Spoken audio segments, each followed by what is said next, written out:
ராபி நதி கரையில நின்றுக்கிட்டு இந்த நாளை தான் நம்ம இந்திய தேசிய சுதந்திர தினமா கொண்டாடணும் அப்படின்னு சொன்னாரு. அதனால அந்த நாள் தான் வந்து அதுக்கப்புறம் 1950 குடியரசு தினமா கொண்டாடப்படுது.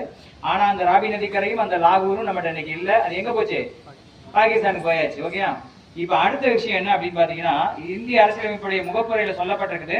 இது நல்ல மனசுல வச்சுக்கோங்க. இந்தியா ஒரு 1 இறையாண்மை மிக்க, 2 சகோதரத்துவ, 3 மதச்சார்பற்ற, 4 சுதந்திர, 5 ஜனநாயக, 6 குடியரசு. இந்த 6 ஐட்டத்தை நல்லா ஞாபகம் வச்சுக்கோங்க.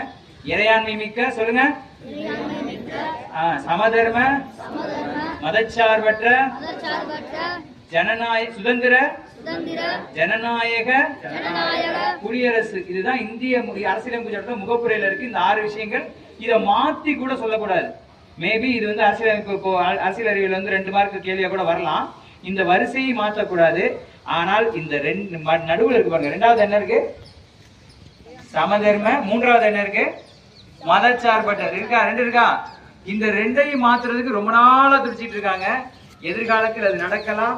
அந்த 2ம் இந்த அரசியலமைப்பு முகவரியிலிருந்து எடுக்கப்பட்டால் சுதந்திரமும் இருக்காது, ஜனநாயகமும் இருக்காது, குடியரசும் இருக்காது.